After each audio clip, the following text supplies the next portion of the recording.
নমস্কাৰ সকলোকে স্বাগতম জনাইছো মোৰ education channel never give up এডুলৈ কাইণ্ডলি মোৰ চেনেলটো আপোনালোকে অনুগ্ৰহ কৰি ছাবস্ক্ৰাইব কৰিব লাইক কৰিব কমেণ্ট কৰিব আৰু বেল আইকনটো প্ৰেছ কৰিব যাতে আপোনালোকে মই কিবা এটা ভিডিঅ' আপলোড কৰাৰ লগে লগে পাই যায় আজি এটা বহুত গুৰুত্বপূৰ্ণ টপিক লৈ পেলাই মই এই ভিডিঅ'টো বনাইছোঁ সেই টপিকটো হৈছে knowledge on computer theory part 1 for junior assistant headquarter level and district level under Assam irrigation department অৰ্থাৎ যোৱাকালি মই এটা ভিডিঅ' বনাইছিলোঁ যে কিমান তাৰিখে অসম জলসিঞ্চন বিভাগৰ বাকী থকা পৰীক্ষাসমূহ আৰম্ভ হ'ব অনুগ্ৰহ কৰি ভিডিঅ'টো চাই ল'ব আৰু তাতে মই জনাইছিলোঁ যে নলেজ অন কম্পিউটাৰ থিয়ৰী বুলি এটা পাৰ্ট আহিব আৰু সেই পাৰ্টটোৰ ওপৰতে মই আজি প্ৰথমটো ভিডিঅ' বনাইছোঁ আৰু এনেকুৱা কথা নহয় যে এই ভিডিঅ'টো কেৱল জলসিঞ্চন বিভাগৰ কাৰণেহে গুৰুত্বপূৰ্ণ এই ভিডিঅ'টোত কেইবাটাও এনেকুৱা প্ৰশ্ন আছে যিটো অন্যান্য পৰীক্ষা যেনে APSC Assam police Guwahati high court আদিতো আগতে আহিছে আৰু এই ভিডিঅ'টো UPSC APSC irrigation Assam police Guwahati high court fisheries secondary TET Assam TET C TET আদিৰ কাৰণে ইম্পৰ্টেণ্ট অৰ্থাৎ গুৰুত্বপূৰ্ণ আৰু ইয়াতে মোৰ এই শ্লাইডখনতে মোৰ চেনেলৰ লিংকটো দিয়া আছে এই লিংকটো আপোনালোকে যিকোনো ৱেব ব্ৰাউজাৰত বা সাৰ্চ ইঞ্জিনত বা গুগল আদিত যদি আপোনালোকে টাইপ কৰি দিয়ে বা ইউটিউবত টাইপ কৰি দিলে ডাইৰেক্ট মোৰ চেনেলটো আপোনালোকে পাই যাব অনুগ্ৰহ কৰি সেইটো ছাবস্ক্ৰাইব কৰি ল'ব যাতে আপোনালোকে নিয়মিত ভিডিঅ'সমূহ পাব পাৰে আৰু আপোনালোকে পৰীক্ষাত নিজৰ নম্বৰসমূহ বঢ়াব পাৰে আহকচোন চাওঁ নলেজ অন কম্পিউটাৰ থিয়ৰী বুলি যিটো পাৰ্ট আছিলে তাৰে মই কিছুমান প্ৰশ্ন ইতিমধ্যে হৈ যোৱা পৰীক্ষাসমূহৰ পৰা বাছি উলিয়াইছোঁ আপোনালোকৰ বাবে আৰু মই ভাবিছোঁ যে এনেধৰণৰ প্ৰশ্নই জলসিঞ্চন বিভাগৰ পৰীক্ষাটো আহিব সেইকাৰণে প্ৰশ্নসমূহ খুবেই গুৰুত্বপূৰ্ণ আপোনালোকে অনুগ্ৰহ কৰি সেই প্ৰশ্নসমূহ ভালদৰে চাব আৰু কিবা যদি আপোনালোকৰ সুধিবলগীয়া থাকে মোক ভিডিঅ'টোৰ শেষত কমেণ্টৰ জৰিয়তে সুধিব পাৰিব এতিয়া প্ৰথম প্ৰশ্নটো হৈছে এই পৰীক্ষাটো হৈছিলে জুনিয়ৰ এডমিনিষ্ট্ৰেটিভ এছিষ্টেণ্ট 2015 চনৰ APSCয়ে কণ্ডাক্ট কৰিছিলে তাৰ প্ৰথম প্ৰশ্নটো আহিছিলে কম্পিউটাৰ নলেজৰ ওপৰত সেই কম্পিউটাৰ নলেজৰ ওপৰত অহা প্ৰথম প্ৰশ্নটো হৈছে 1 number 1 kilobyte is equal to how many bites অৰ্থাৎ 1 কিলোবাইটত কিমান বাইট থাকে 1 কিলোবাইটত 1024 বাইট থাকে আৰু আপোনালোকৰ উত্তৰটো শুদ্ধ উত্তৰটো হ'ব 1024 বাইট আৰু কিলোবাইট কাক কয় বা বাইট কাক কয় ইয়াৰ বিষয়ে মই ভিডিঅ' বনাম আহি থকা ভিডিঅ'সমূহত আপোনালোকে ইয়াৰ বিষয়ে ভালদৰে জানিব পাৰিব কাৰণ মই এতিয়া কম্পিউটাৰ নলেজৰ ওপৰত এটা ছিৰিজে বনাম আৰু সেই ছিৰিজটো চালে আপোনালোকে ইতিমধ্যে এই গোটেইখিনি কথা ধৰিব পাৰিব আজি মই পোনপ্ৰথমবাৰৰ বাবে কেনেধৰণৰ প্ৰশ্ন পৰীক্ষাত আচলতে আহিবলগীয়া হৈ আছে সেইটোৰ বিষয়ে আলোচনা কৰিবৰ কাৰণে ভিডিঅ'টো বনাইছিলোঁ আহকচোন দ্বিতীয় প্ৰশ্নটো চাওঁ which of the following is an input device mouse keyboard scanner all of the above input device বুলি ক'লে এই গোটেইখিনি ইনপুট ডিভাইচতে পৰিব মাউচো ইনপুট ডিভাইচ কিবৰ্ড আৰু স্কেনাৰ এইসমূহ ইনপুট ডিভাইচ বুলি কোৱা হয় তেনেহ'লে উত্তৰটো হ'ব all of the above 3 number প্ৰশ্ন the process of a computer receiving information from server on the internet is known as এতিয়া প্ৰশ্নটো হৈছে যে কম্পিউটাৰে ছাৰ্ভাৰ অৰ্থাৎ নেটৱৰ্কৰ বা ইণ্টাৰনেট ছাৰ্ভাৰ বুলি কয় তাৰ পৰা যদি কিবা ইনফৰমেশ্যন বা তথ্য লয় সেই লোৱা প্ৰচেছটোক কি বুলি কোৱা হয় সেই প্ৰচেছটোক কোৱা হয় ডাউনলোডিং চ' ডাউনলোডিং বুলি কোৱা হয় কিন্তু ইয়াতে উত্তৰ কেইবাটাও দিয়া আছিলে এটা হৈছে পুলিং পুছিং ডাউনলোডিং আৰু ট্ৰেন্সফাৰিং কিছুমানে এইটো ট্ৰেন্সফাৰিং বুলি ভুল কৰে আচলতে সেইটো ট্ৰেন্সফাৰিং নকয় সেই প্ৰচেছটোক কয় downloading computer receiving information for server on internet is known as downloading পিছৰ প্ৰশ্নটো হৈছে which of the following is an example of magnetic storage device তলত দিয়া কোনটো মেগনেটিক ষ্ট'ৰেজ ডিভাইচ বুলি ধৰা হয় উত্তৰকেইটা আছে an optical drive B a hard disk drive C a flash memory drive D a CD ROM drive এতিয়া ইয়াৰ ভিতৰত অপটিকেল ড্ৰাইভ বা এ ফ্লেছ মেমৰি ড্ৰাইভ আৰু CD ROM ড্ৰাইভটো আপোনাৰ মেগনেটিক ষ্ট'ৰেজ ডিভাইচ হ'ব নোৱাৰে যিহেতু এওঁলোক ষ্ট'ৰেজ ডিভাইচ নহয় আৰু ফ্লেছ মেমৰি ড্ৰাইভটোতো আপোনাৰ তাৰপৰা উলিয়াই দিব পাৰি সেয়েহে এইটো নহয় আৰু ইয়াৰ বিষয়ে মই ভিডিঅ'সমূহ বনাই যাম আপোনালোকে চালে এই প্ৰশ্নসমূহৰ যিখিনি এই টাৰ্মবোৰ দিয়া হৈছে ইয়াতে যেনেকৈ মেগনেটিক ষ্ট'ৰেজ ডিভাইচ ইয়াৰ বিষয়ে ভালদৰে জানিব সেইকাৰণে সেই আহি থকা ভিডিঅ'সমূহ আপোনালোকে ভালকৈ চাব আৰু এই ভিডিঅ'টো চাই লওক যাতে কেনেধৰণৰ প্ৰশ্ন আহে আপোনালোকে জানিব পাৰে ইয়াতে উত্তৰটো হ'ব a hard disk drive is a magnetic storage device. পিছৰ প্ৰশ্নটো হৈছে which of the following may be considered as the brain of computer? তলত দিয়া কোনটো কম্পিউটাৰ ব্ৰেইন বুলি ধৰা হয়? প্ৰথম দিছে উত্তৰত CD, B floppy disk, C pen drive, C CPU, central processing unit. উত্তৰটো হ'ব CPU, central processing unit is the brain of computer বুলি ধৰা হয়. Which of the following is not a computer language? তলত দিয়া কোনটো কম্পিউটাৰ লেংগুৱেজ নহয়? Basic, COBOL, Lotus, Fortran. এতিয়া বেসিক COBOL আৰু Fortran এই গুটেকিটা কম্পিউটাৰ ল্যাঙ্গুৱেজত ধৰা হয় লোটাসটো নহয় সেইকাৰণে উত্তৰটো হ'ব lotus is not a computer language পিছৰ প্ৰশ্নটো হৈছে which one is the full form of SMS আমি খুবে SMS কৰি থাকো আগতে টেক্সট মেসেজ কৰিছিলো আজিকালি আমি হোৱাটসএপত মেসেজ কৰি থাকো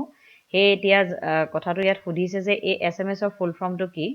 এতিয়া SMS ৰ ফুল ফৰ্মটো আপুনি ইয়াতে দিয়া আছে আপোনালোকৰ উত্তৰ small message service B short message service C small media service D short message service উত্তৰটো হ'ব short message service SMS মানে short message service SMS পিছৰ প্ৰশ্নটো হৈছে the retrieval of information from a computer is known as কম্পিউটাৰৰ পৰা কিবা information যদি আপুনি বাহিৰ উলিয়াব বিচাৰে retrieval মানে কিবা এটা বস্তু হেৰাই যোৱাৰ পিছত আকৌ পোৱা বিচাৰি পোৱাটো বুলি বিচাৰি পোৱা প্ৰক্ৰিয়াটোকে retrieval শব্দটোৰ লগত লগ লগাব পাৰি বা retrieval বুলি ক'ব পাৰি এতিয়া সেই প্ৰসেসটো হৈছে collection of data output data retrieval operation data processing এটা আপোনালোকে দিছে যে এই প্ৰশ্নটো এটা কিটিপ লগা ইয়াত দিছে যে ডাটা retrieval প্ৰসেস ইয়াতো retrieval শব্দটো আছে ইয়াতো retrieval শব্দটো আছে আপোনালোকে দেখিছে এইটো শব্দ আৰু ইয়াতো আছে সেইকাৰণে আপোনালোকে কেতিয়াবা ভুল কৰি পেলাই এইটো উত্তৰ দি দিব পাৰে কিন্তু এইটো উত্তৰ নহয় আসলতে এইটো প্ৰশ্নৰ এইটো প্ৰশ্নটো উত্তৰটো হৈছে আউটপুট সো আউটপুট হৈছে এইটো পদ্ধতি যেটো জৰিয়তে আমি এটা কম্পিউটাৰৰ পৰা ইনফৰমেশন আমি উলিয়াব পাৰো শুদ্ধ উত্তৰটো আউটপুট পিছৰ প্ৰশ্নটো হৈছে what is meant by ICT with respect to the use of computers এতিয়া কম্পিউটাৰ ক্ষেত্ৰত ICT কিহক ICT বুলি কোৱা হয় এটা উত্তৰ দিছে information and calculation terminology Information and Communication Technology, Institute of Communication Technology, Information and Computation Technology. এতিয়া আমি সকলোৱে জানো ICT মানে হৈছে Information and Communication Technology. আপোনালোকে communication আপোনালোকে calculation বা computation বা এনে ধৰণৰ ইনষ্টিটিউট এইবোৰ যদি শব্দ থাকে এখিনি নহব ভুল হ'ব শুদ্ধ উত্তৰটো হৈছে Information and Communication Technology. এই সমূহ প্ৰশ্ন Junior Administrative Assistant APSC 2015 চনত পৰীক্ষা পাতিছিল তাৰ উত্তৰসমূহ আমি আলোচনা কৰি আছো প্ৰশ্নসমূহ পিছৰ প্ৰশ্নটো হৈছে MS Word is an example of এই প্ৰশ্নটো আহিছিল APSC Prelims 2016 এতিয়া ইয়াৰ পৰা আপোনালোকে অনুমান কৰিব পাৰিব যে কম্পিউটাৰ এপ্লিকেশনৰ প্ৰশ্নসমূহ অকল জুনিয়ৰ এডমিনিষ্ট্ৰেটিভ এসিস্টেন্ট বুলি নহয় যি আমাৰ ACS পৰীক্ষাৰ কাৰণে যেটো বাছনি পৰীক্ষা প্ৰিলিমছ পাতা হয় তাৰ কাৰণেও গুৰুত্বপূৰ্ণ আসলতে এটা MS Word is an example of খুদিছিলে MS Word টো কিহৰ উদাহৰণ হয় প্ৰথম দিছে কম্পাইলাৰ দ্বিতীয় এপ্লিকেশন সফটওয়্যাৰ তৃতীয় দিছে সিস্টেম সফটওয়্যাৰ আৰু ডি দিছে অপাৰেটিং সিস্টেম এতিয়া MS Word এটা হৈছে এপ্লিকেশন সফটওয়্যাৰ কথাটো হৈছে যে আপুনি MS Word টো যদি কিবা কামত ব্যৱহাৰ কৰে এপ্লাই কৰে হেতুকে এপ্লিকেশন সফটওয়্যাৰ বুলি কোৱা হয় আৰু ওয়াৰ্ডত আমি বিভিন্ন ধৰণৰ টাইপ কৰো হেকাৰণে MS Word এটা এপ্লিকেশন সফটওয়্যাৰ আৰু এটো আহিছে APSC Prelims 2016 পিছৰ প্ৰশ্নটো হৈছে which one of the following pairs is the third generation 3G mobile technology তলত দিয়া কোনটো পেয়াৰ 3G টেকনলজি বুলি ধৰা হয় এটো আহিছিল APSC Prelims 2016 ত তলত দিয়া কোন গিটাৰ ভিতৰত 3G টেকনলজি একেলগে দুটাক ধৰা হয় প্ৰথমটো হৈছে WiMAX আৰু UMTS B2 হৈছে GPRS and Edge C2 হৈছে WiMAX and Edge আৰু D2 হৈছে USTM and GPRS এটা উত্তৰটো হ'ব WiMAX and UMTS এটা WiMAX আৰু UMTS ক 3G টেকনলজি বুলি কোৱা হয় GPRS আৰু Edge টো খুবেই পুৰণা এটো 3G নহয় আৰু GPRS যত থাকিব সেই গুটেকিটা উত্তৰ আসলতে ভুল হ'ব কাৰণ এটো GPRS টো 3G বুলি ধৰা নহয় আৰু এতিয়া যিহেতু 4G 5G আহিছে ইয়াতকেও কিবা বেটাৰ টেকনলজি এটা ডেভেলপ হৈছে আমি ইতিমধ্যে এই বিষয়ে আলোচনা কৰিবলৈ আগবাঢ়িছো আমি ইয়াৰ পিছৰ ভিডিঅ'সমূহত আমি আলোচনা কৰিম সেই বিষয়ে পিছৰ প্ৰশ্নটো হৈছে where do you find the clock and the calendar in on your computer APSC Prelims 2016 এতিয়া এই প্ৰশ্নটোত দিছে যে আপুনি ঘড়ী অৰ্থাৎ ক্লক আৰু ক্যালেন্ডাৰ আপোনাৰ কম্পিউটাৰ ক'ত পাব এটো উত্তৰখিনি দিছে টাস্ক বাৰ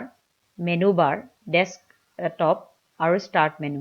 এই চাৰিটাৰ ভিতৰত আপুনি ক'ত কম্পিউটাৰ ক্যালেন্ডাৰ বিচাৰি পাব হেতু হৈছে টাস্ক বাৰতে কম্পিউটাৰ ক্যালেন্ডাৰ থাকে আপোনালোকৰ যদি কম্পিউটাৰ স্ক্ৰিনত বৰ্তমান এই ভিডিঅটো চাই আছে তেনেহলে আপোনালোকে দেখিব আপোনালোকৰ কম্পিউটাৰ স্ক্ৰিনৰ সোঁফালে তলতে ঘড়ীটো আৰু ক্যালেন্ডাৰৰ সময়টো দেখুৱাই থাকে আপোনালোকে চাই ল'ব পাৰিব কম্পিউটাৰৰ জৰিয়তে একাৰে হেতু টাস্ক বাৰ বুলি কোৱা হয় তাৰ পিছৰ প্ৰশ্নটো হৈছে which of the following groups has only the output device এটো আহিছিল আপোনাৰ APSC Prelims 2016ত 2016 চনৰ প্ৰাৰম্ভিক পৰীক্ষা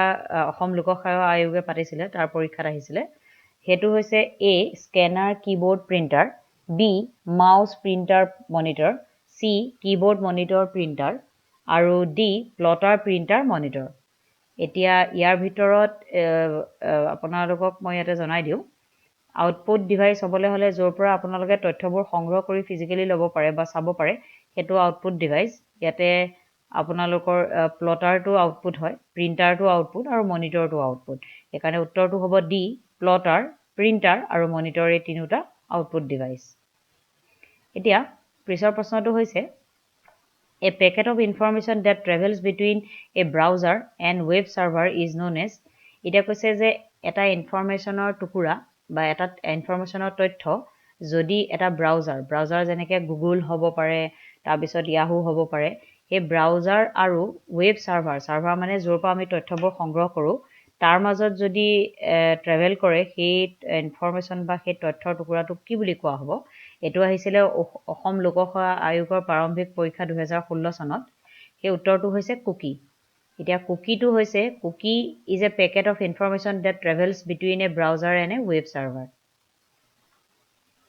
পিছৰ প্ৰশ্নটো হৈছে which of the following can input images pictures etc to a computer তলত দিয়া কোনটোৱে এটা কম্পিউটাৰলৈ ছবি বা কিবা ইমেজ বা পিকচাৰ্ছ পঠিয়াব পাৰে এইটো আহিছিল অসম লোকসেৱা আয়োগৰ প্ৰাৰম্ভিক পৰীক্ষা 2016 চনত A প্লটাৰ B mouse C printer D scanner এটো আপোনালোকে জনে স্ক্যান কৰে আৰু আজিকালি পৰীক্ষা সময়ত প্ৰায় স্ক্যানাৰৰ ব্যৱহাৰ হয় একাৰণে আপোনালোকে জানিব যে স্ক্যান কৰাৰ লগে লগে এখন ছবি কম্পিউটাৰ স্ক্ৰিনত ফ্ল্যাশ কৰি দিয়া দেখা পোৱা যায় একাৰণে স্ক্যানাৰটো হৈছে a input device which can input images and pictures to a computer এখিনি ইতিমধ্যে হৈ যোৱা পৰীক্ষা সমূহৰ কিছুমান পৰীক্ষাৰ আমি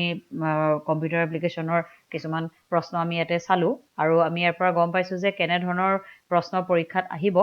হেহে ইয়াৰ যেটো দ্বিতীয় ভিডিও হ'ব in the next video of knowledge on computer theory part 2 we will learn from basic of computer knowledge is history and development till date এতিয়া আমি ইয়াৰ পিছৰ যেটো part 2 সিৰিজ হ'ব ইয়াৰ part 2 ভিডিওটোত আমি জানিম যে কম্পিউটাৰ বেসিক নলেজৰ বিষয়ে কম্পিউটাৰৰ বুৰঞ্জী বিষয়ে আৰু বৰ্তমানলৈকে কম্পিউটাৰ কেনেকৈ ডেভেলপ হ'ল প্ৰথমতে কি আছিল তাৰ পিছত এতিয়া কি হৈছে এই বিষয়ে জানিম কাইন্ডলি অনুগ্ৰহ কৰি মোৰ চেনেলটো সাবস্ক্ৰাইব কৰিব নেভাৰ গিভ আপ এডু আৰু ইয়াতে দিয়া আছে মোৰ লিংকটো এই লিংকটো আপোনালোকে ওয়েব ব্ৰাউজাৰ বা যদি আপোনালোকে ইউটিউবত টাইপ কৰি দিয়ে ডাইৰেক্ট এই লিংকটো টাইপ কৰি দিলে মোৰ চেনেলটো আপোনালোকে পোনপটীয়াকৈ পাই যাব আৰু সাবস্ক্ৰাইব কৰিব যাতে আপোনালোকে 100% সাকসেস যিকোনো কম্পিটিটিভ এক্সামত অসমত পাব পাৰে ধন্যবাদ